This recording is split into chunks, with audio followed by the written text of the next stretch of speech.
For almost a century in Ballarat, the flag of the Southern Cross, symbol of the Eureka stockade, was kept out of sight in a cupboard at the town's fine art gallery. It wasn't until the early 1970s that the community leaders of Ballarat began to feel comfortable in accepting and celebrating that their city's unique place in our history was largely due to a violent battle fought in 1854 on the Eureka diggings. I think the reason that Eureka happened at all is that there was a giant build-up on the goldfields, not just Ballarat, but Bendigo and all the goldfields, Mount Alexander, of indignation on the part of the diggers and the storekeepers and the people living here, that here in the new world, in the land to which they'd come, looking for gold and all the rest of it, and looking for a new life, they were being subject to the same, as they saw it, tyrannical sort of rule, to taxes, to taxation without representation, and to no prospect of really getting out from under the sorts of things they'd hoped to escape from in Britain. These men are doing their duty to Her Majesty's government. Produce your licences. Initially on Ballarat, all the diggers were very unhappy with the sort of tyrannical, as they saw it, rule that was occurring. It was particularly bad on the Eureka lead, where there were a lot of Irish, because they actually hadn't found the buried river. They hadn't found the gold. They hadn't bottomed a shaft for weeks, and they weren't finding any gold. So they were having a miserable time, but of course they were still having to pay their licences. So that was a bit of a focus. We then had the murder of Scobie, the Scottish man. No, sir.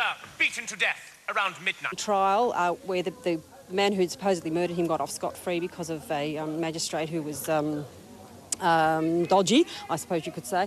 And then there was the burning of the hotel when the diggers really got upset about things. It's on fire! And focused down then to a group of predominantly Irish. Peter Layla, of course, ended up being the leader.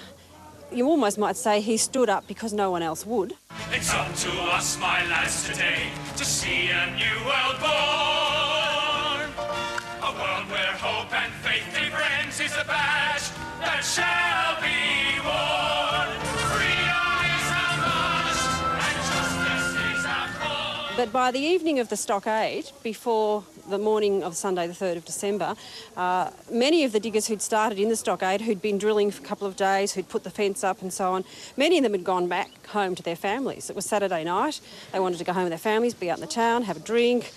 So there were very few diggers left in the stockade. And come the morning, the dawn of Sunday, the 3rd of December, when the troopers and the soldiers attacked, there were very few left to defend the stockade. They're an enemy to Her Majesty Queen Victoria and to God himself. Oh, Commissioner, I must protest. The regiment will attack at dawn. On the 7th? It's called the element of surprise, Father. But they'll be massacred.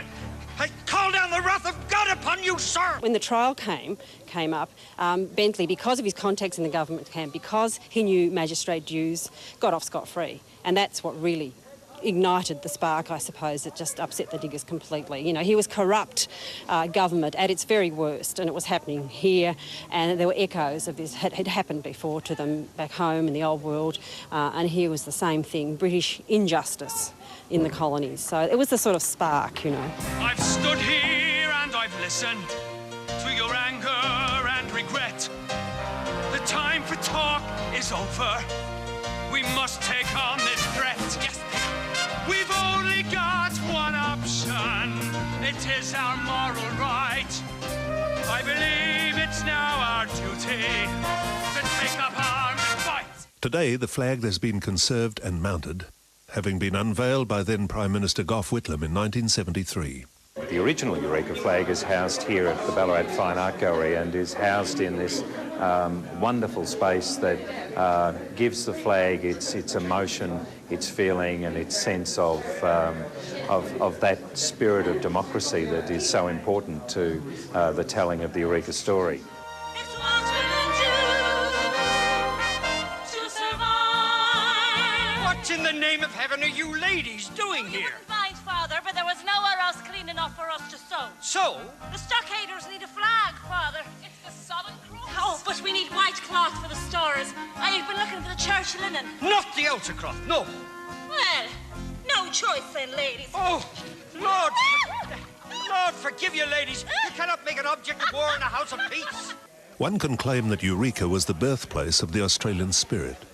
What the diggers wanted was a fair go. 150 years on, the battle lost and the victory won at Eureka is worthy of commemoration and celebration. Ladies and gentlemen, welcome to Eureka. I'm the producer, one of the producers, one of two. Mike Harvey, of course, is the other producer and, of course, our illustrious composer. Hi, I'm Michael Harvey. I'm the composer and co-producer of Eureka. When Maggie May Gordon came to me in 1999 with a script and some lyrics and a great idea for this musical, I thought this is really a project worth investigating and following up on and getting involved in. Eureka is now the subject of a musical set in the last 5 months before the eruption at Ballarat. It focuses on 2 love stories interwoven with the actual events that lead up to the stockade. It's not looking very hopeful. The streets aren't paved with gold. All I see is mud and dust. Where's the promise I was sold? We've come here with one purpose. Find gold in a ditch. We'll make a bloody fortune. Director Gale Edwards and the 32 cast members of Eureka have been in rehearsal, and the multi-million-dollar musical set against the rebellion is now on centre stage at Melbourne's Her Majesty's Theatre. I think it's time there was a really genuinely successful historical Australian musical. When you came into the room, the walls just fell away. My past has led me astray, my world's in disarray.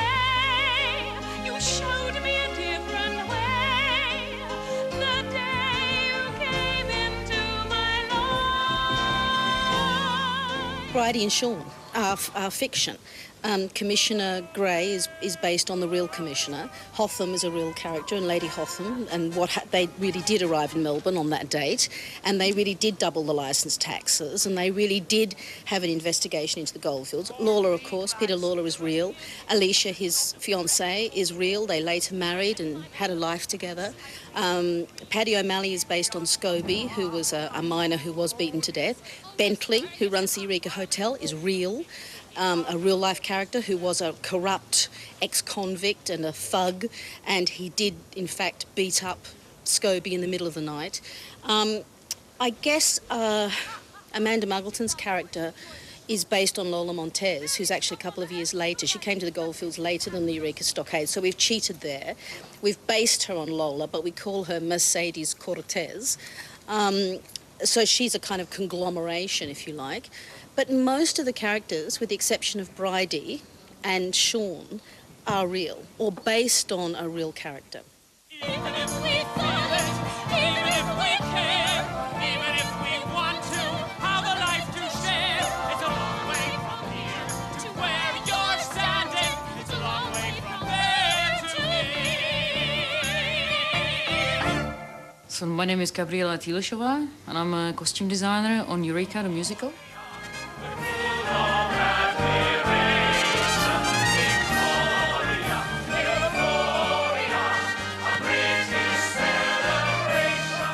I'm Peter England, and I'm the set designer for Eureka.